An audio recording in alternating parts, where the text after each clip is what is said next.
Morning, folks. Welcome to the Joey Show. I'm Joey Avery. Boy, do we have an exciting episode for you today.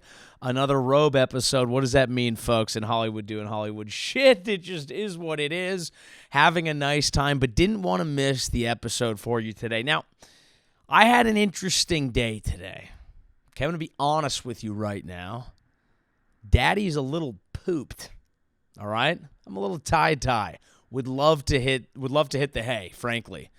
But I'm not going to do that because I want to bring you guys your weekly episode. I am pushing through. I am being a hero. I am standing up as the fearless leader of the legions of the 12 that I am. That's what I'm doing. But it actually brings up the topic that I want to discuss today, which is burnout. Kind of what I want to ask you right now. Are you pooped as well? Are you a little tired?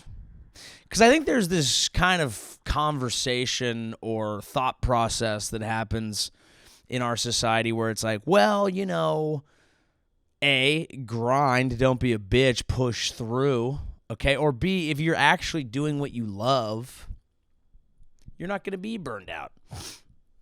You're not going to be tired. If you're really doing what you're supposed to be doing, then you'll just be fine. You'll be fulfilled. You'll be feeling like $1,000 all the time. And I'm just telling you that's not true. I'm doing everything that I wanted to do right now, and Daddy's a little pooped. I'm tired. It's okay. And that's why I want to bring it up, is to let people know it's okay if you're a little gassed. I wonder, and I'm curious as I perceive societal trends, if we are ever going to head towards some kind of unplug. Yes, we know our lives are easier than they've ever been before. But also, I feel like a lot of the people in my life, and I'm not talking about comedians. Yeah, some of them work hard. A lot of them are lazy little fucks. But a lot of people, yes, in my industry, but people who work your more classic 9-to-5, people who thought they wanted to quit that 9-to-5 so they could get out of the rat race and then really follow their dreams, be like, I'm going to start my own business. I'm a strong, independent business woman or man. I feel like everyone's grinding at a high degree right now. Now, I think part of that is because it's always with you. Do you ever look at, like, I remember marveling at my dad's desk back in the day, or like watching an episode of The West Wing. People used to just have files and get on the phone. Do you know how relaxing that would be? Hey, hopping on the horn and reading a document off a page, that's ASMR to me. That's how I relax. If I sit down and read written word off a page, I'm like, man, I'm really posting up tonight. I'm really healing my brain because I don't have 9 different windows of shit playing on my computer while I'm trying to do 7 different things in between doing 8 other different things. People used to just have a phone, a pen, a piece of paper, and a desk. Yeah. Fucking yeah. That's why I'm not even impressed when people are like, oh, yeah, the U.S. Constitution, they had so much foresight. Yeah, they had plenty of time. They had all fucking day, those guys. John Hancock is known for his signature. That's the one thing he did. That motherfucker wasn't sending out emails, okay? He wasn't on that digital grind like we are. He busted out the quill. He signed his name. He became a famous person. It was easy. Yeah, I'll say it.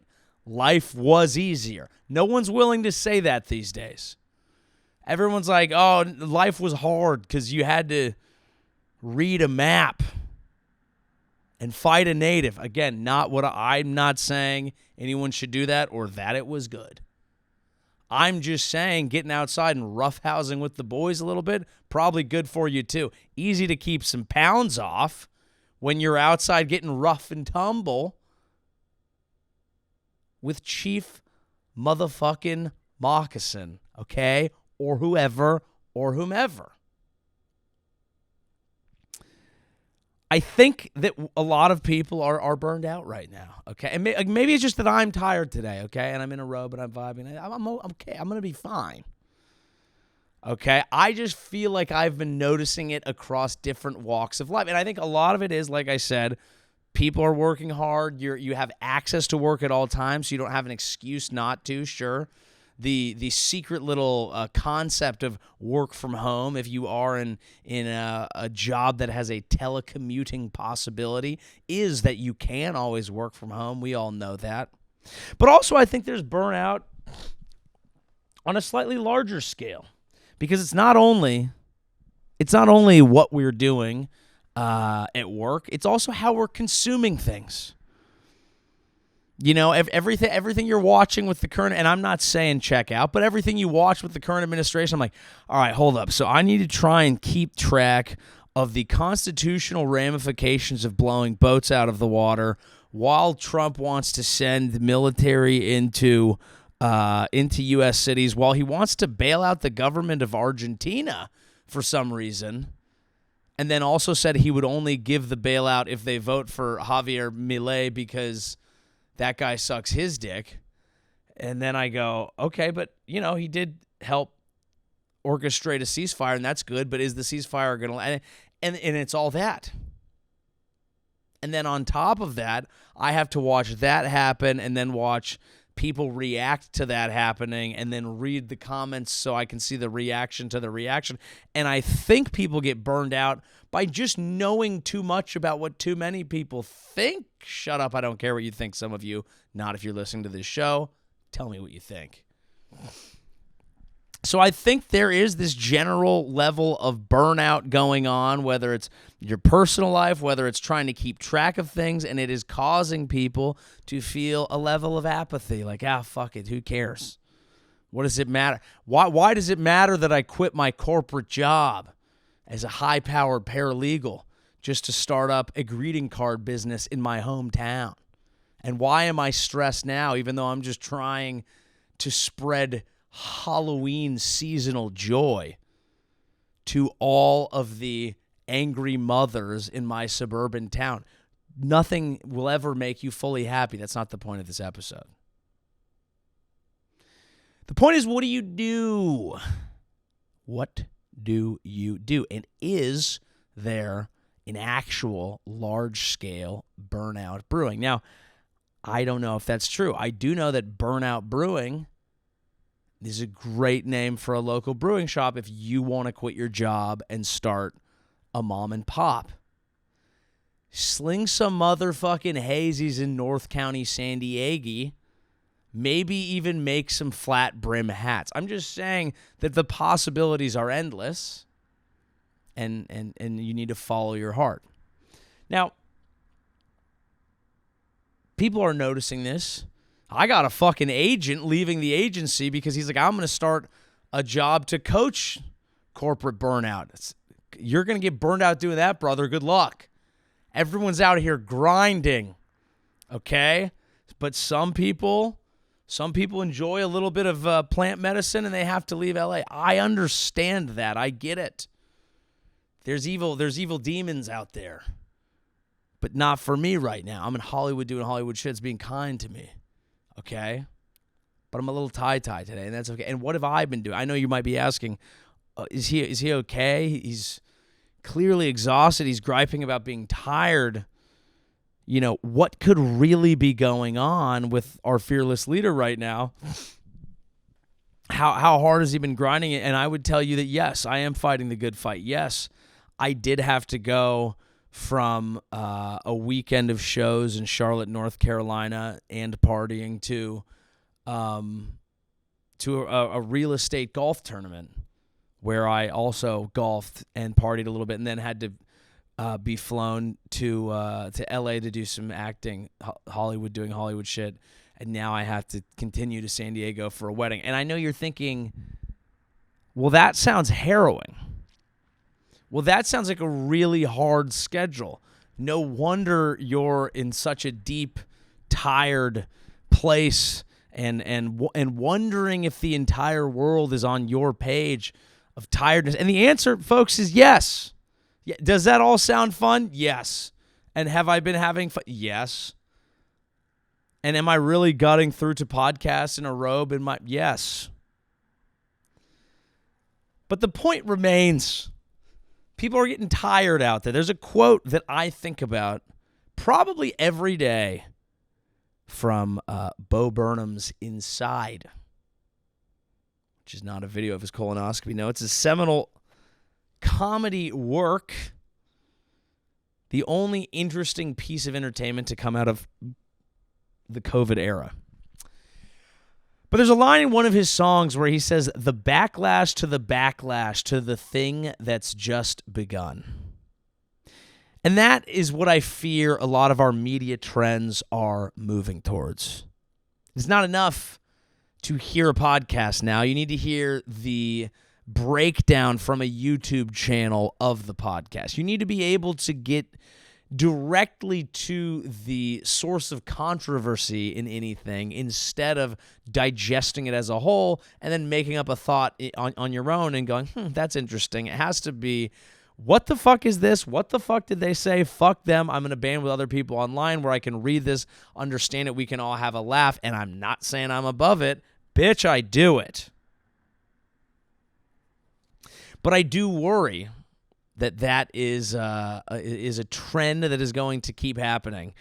And now we have these all-encompassing media ecosystems where any one thing can happen, and then immediately people have gone to their sides and they're ready to do battle with anyone on the other side. And no, this isn't a both sides isn't thing. It's just some people are obviously wrong, and I don't even know how to fucking reach them now. Okay? Do you understand what I'm saying there? And wouldn't that be a tiring job? Wouldn't that be something that would burn you? I mean, imagine trying to run for office right now. Seriously, think about it. And when I make you think about it, am I saying imagine trying to run for office because you need to have empathy for people who are doing that and are fighting the good fight? Sometimes. No, I'm just saying, what sort of sick creep would you have to be to even get off on that right now? Maybe we'll do it. Maybe we'll do it later. New York race is coming up. We've got Andrew Cuomo versus Zoran, Mom Daddy.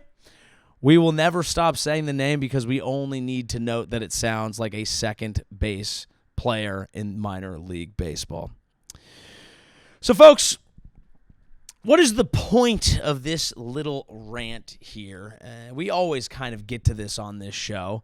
It's really just a moment to check in with yourself and say, hey, maybe you're a little tired. Maybe that means you're in the wrong place. It might mean you are doing the right thing. There's just a lot going on right now.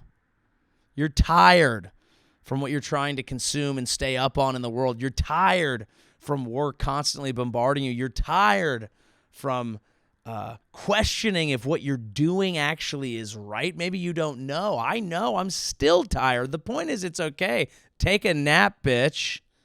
Take a fucking nap, bitch. That's what the point of this. It's, hey, this might be a short ep because I'm going to take a nap, bitch. A 9.5 hour fucking nap. A night nap. Bitch. It's okay. There's a lot going on. All right? You may feel a little burnt out. It's not time to quit. It's time to keep going. But first, take a fucking nap, bitch. You need to power up for the long haul. It's not time to check out on the world. It's not time to give up on your dreams. It's time to take a nap. Bitch. All right, little story here that caught some intrigue for me. I was reflecting on the state of college football. And I think it's a very interesting thing that we are experiencing in our country as college football, and you don't need to be a fan to understand this. College football, for the longest time, the pride in it was that the players were student athletes. They were there for their education. They were there for pride. They're there to put on for their city. On for their city. I was quoting it. If you didn't know, I put on. It's not the point. Because of that, college football has amassed the largest fan base, probably, in professional sports in terms of rabidness. Ticket sales to individual games, bars dedicated to individual colleges.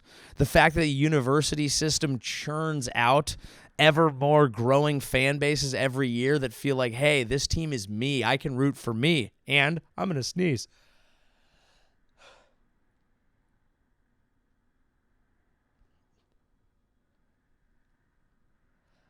I can't even complete the sneeze, folks. All right, we're back.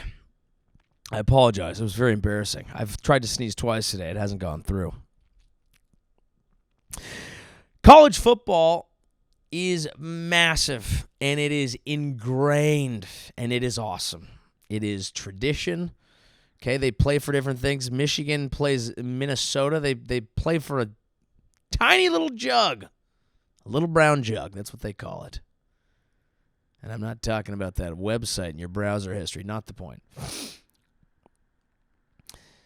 The point is, it's massive. It generates a lot of money.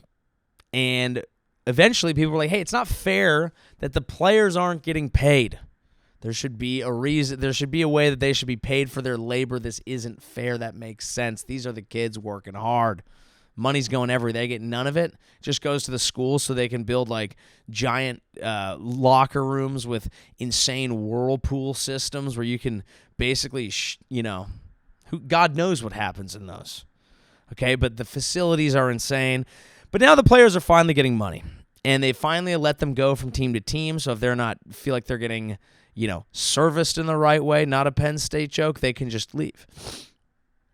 And they can get more money somewhere else. So it's created a bidding war because these players have value. Now, I'm a Michigan fan. Go Blue. They were able to get a quarterback, top-ranked quarterback, Bryce Underwood, flipped him from LSU to Michigan. How did they do it? Dave Portnoy, the owner and founder of Barstool Sports, ended up partnering up with Larry Ellison's wife because she was like, I'm rich, I'm watching my team. Why the fuck don't I have a quarterback? Let's buy one. Reason I chose this example is because as a Michigan fan, I'm like, fuck yeah, that's right.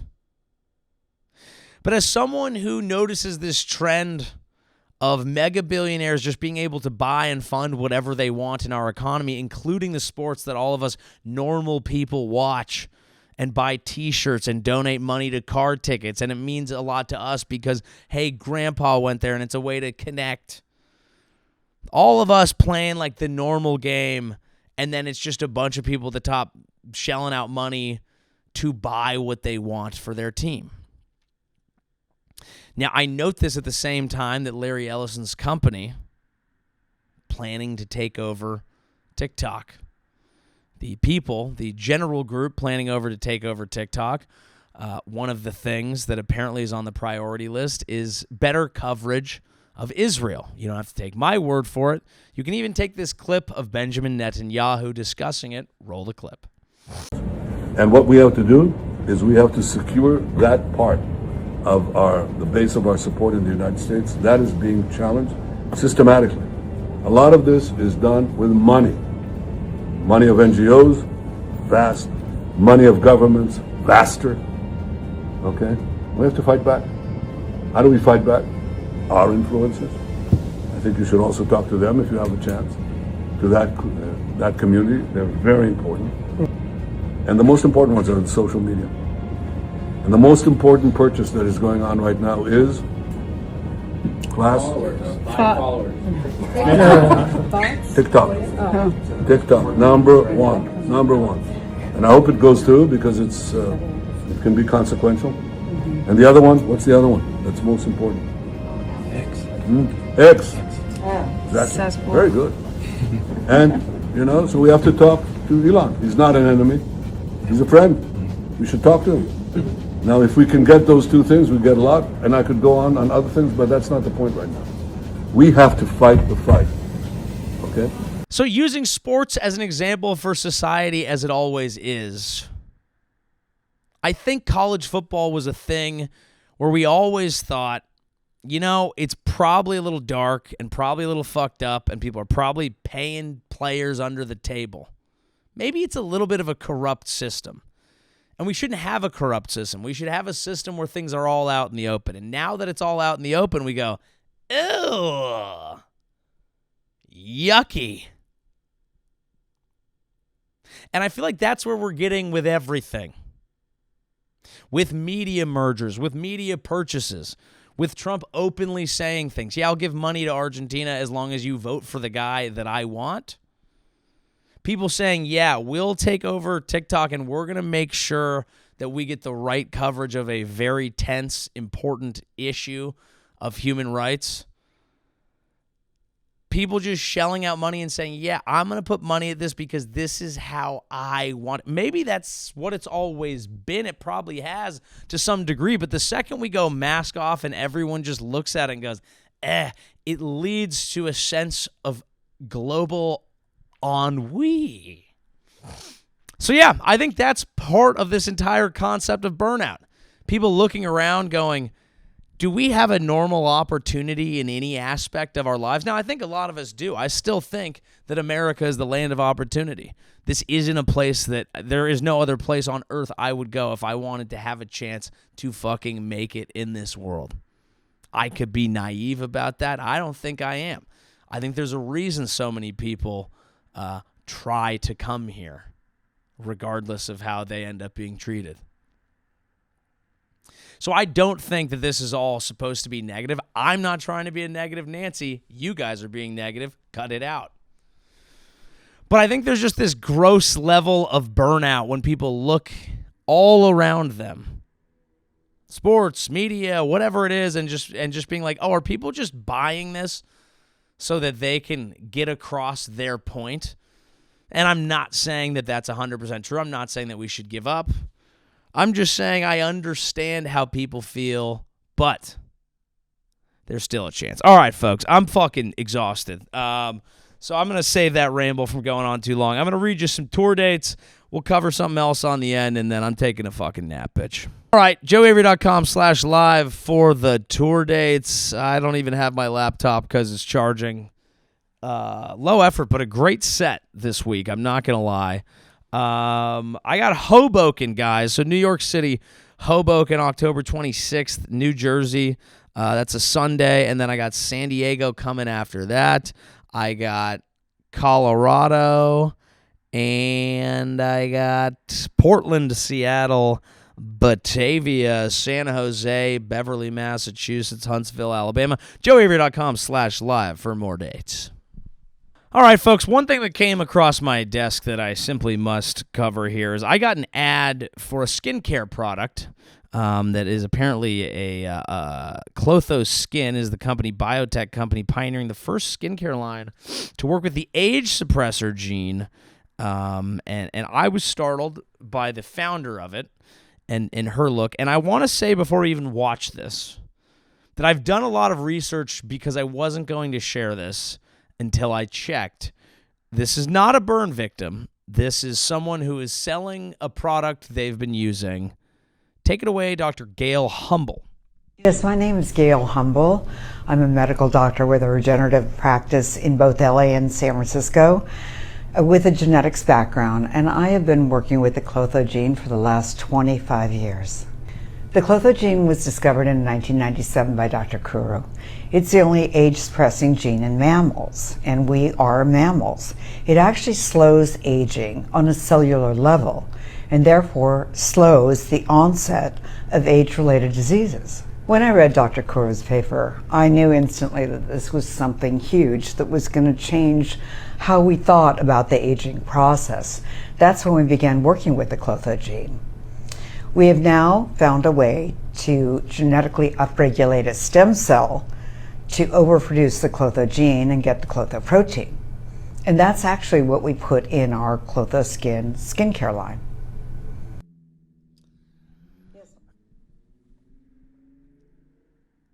I'm going to take wrinkles. I think if you get too focused on one topic, you can really fuck yourself up. And I will give it to Dr. Gail Humble. Not a lot of wrinkles. On the other hand, it looks like her face is made out of a wet piece of pita bread, with all due respect. Not body shaming a burn victim. I looked it up. I am simply offering elegant, simple pushback to the human Nilla wafer that's trying to sell this skin ruiner to other people on the internet. You know, someone's running her social media. There's someone on the other side of that camera going, yeah, Gail, that's your good side. I want to be clear. I looked this up. I'm only making fun of her because she's trying to sell this. Let's watch another video. When I'm asked what the main difference is between Clotho Skin and other lines, I have to honestly answer, we have no competitors. We're the future of skincare. Clotho is an age suppressor gene and protein. It's actually going to change the way that your skin ages. I mean, just think about it. What if your skin didn't have to age like everyone else's? I think that's the problem, sweet Gail. I think it's better if it does age like everyone else's. I'm not sure you're doing the service you think you're doing, Dr. Gail. And I appreciate that your last name is Humble. But are you? You are sitting there saying your skincare product has no competitors when it looks like you've been dipping your face in a boiling pot of minestrone soup for a decade, with all due respect. If you were saying, hey, I'm a burn victim and I've used this and I would say that's fantastic. No. She's saying we found a way to beat aging. Well, you beat aging, did you? I don't think you did. I think you invented something new. You look like someone the X-Men are going to go fight. What's happening? Now, she is, to be fair, and this isn't being fair to her, but she has some sort of body dysmorphia, but it has led her to founding a line of something. Should I try it? Should I get some clothes? See, I'm worried. Like, I wouldn't even try this as a joke. I really need to know, like, I want to know what's happening at this company. I want to know, are the other people who work there, do they use it? Because everyone on their website looks lovely because they've been airbrushed and they haven't used the skin burning product. Now, it's possible that Dr. Gail Humble has just been a mad scientist in the lab. Like when you see like a big fat brewer and you're like, he's been trying the IPAs and he might not have made all those IPAs, but he's been trying them. You know, if she addressed in her video, if she was like, hey, look at me. I'm about this life and I'm about this action. And hey, I've tried everything. This is the one thing that's good. And I just barely started using it. And I promise we're trending up. We're heading the right direction. Dr. Gail's on the comeback. She's a cougar on the town. You better watch that dick. This is like a dude with a 1-inch penis being like, I'm gonna have sex with you. I don't know, guys. It's late. I couldn't think of something there. But you understand what I'm saying. We can't let these people keep getting away with it. We've given everyone a platform. We've given everyone Instagram. And I know some people see clips of this podcast and they'll leave the same comment. Everyone doesn't need a podcast. Yeah, well, I do, fuckface. But everyone doesn't need a skincare line. And everyone doesn't need an Instagram. And it maybe should be harder to start a business. It was harder to start a business back in the day when it was all paperwork. We've been talking about this a lot this episode. Paperwork, a good phone. It was a different time. You couldn't just burn your face off and start making videos and go viral because everyone's going, hey, what the fuck am I looking at? What in the living fuck am I looking at? And it is good marketing, and I did watch, and I'm talking about it now. But sweet Christ, sweet Gale, what are we doing? It's I hope that I hope they do okay, and I hope none of you try it. This is the first reverse advertisement on a podcast.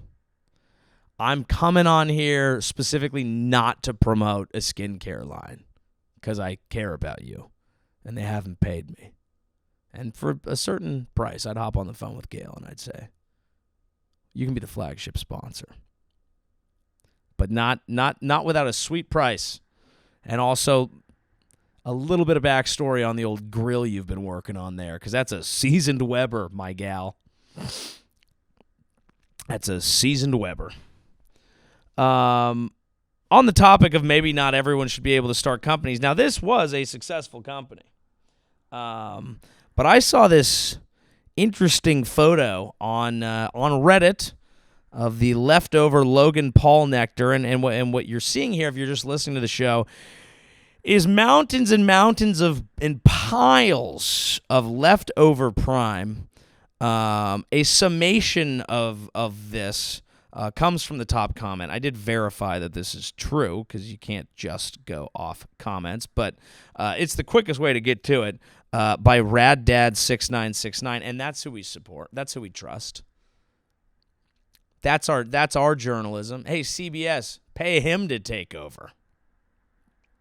They refused to believe it was a fad and decided they needed to rival Coke in production. Now they can't sell half of what they produced.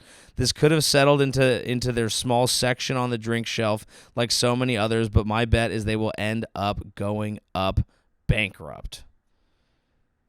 They went too hard, folks. They got too pumped. Logan Paul, KSI, they saw it. They were like, this is a $1 billion opportunity. We need to be the new Coca-Cola. It is prime over everything. Our bottles are monochromatic. How can you not understand that level of genius marketing? It's an opaque Prime bottle. Prime is the drink I'm discussing, in case some of you missed that moment in time. Now, I'm not going to say Prime is going to go away forever, but I am going to say that what I'm looking at in terms of that discarded full boxes of Prime and the fact that every time I go into a gas station, which is not my favorite thing to do, immediate hand wash, but you're noticing Prime bottles they're a bottom shelf soft drink. They're not even mid-range, eye level these days, at least not from what I've been experiencing. Sure, maybe a 12-year-old wants one after a ball game. But in general, you're not seeing Prime out there. It was a moment in time, and it did go well, and I understand the urge to go up, and that's all Logan Paul does is add more, try new, keep it moving. There's a crypto scam. People are mad at this. Keep it moving. If you're chirping me, you're a fucking loser. If you're chirping me, you're a loser. And sometimes people are. But they done goofed. They went too hard. And now Prime, like many drinks before it, may go the way of the dodo bird. It may go the way of the Zima. We remember Zima. We miss Zima. Sometimes people go crazy. They go too hard on marketing, and that's why I don't. That's why for everyone who watched one of the last recent episodes and people will drop a comment, how come this doesn't have more views? We're staying in our lane. We're keeping it idling. Low key, all right? Pushing through. Trying not to burn out, not to go too hard, too fast. In a society that's hopped up on social media and dopamine and prime energy / sugar drinks and constant content, everything, and it's burning everybody out, and it's work till you can't and party till you can't and barely even fuck. We at the Joey Show are taking it slow. Life in the slow lane. We're taking it slow. And one other thing we're doing, we're taking a fucking nap. Bitch. All right, folks, I'm tired. That's the show for this week. I apologize. Usually I try to do like a deeper dive on a story. We found the Clothco lady. That's pretty good. But little gas, little behind it this week, but didn't want to leave you guys without an episode for the week. So if you still enjoyed, I appreciate you. Tell a friend, drop a like, comment, subscribe on Spotty or the Tube, and I'll see you next week. Good night. Thank God I have a podcast.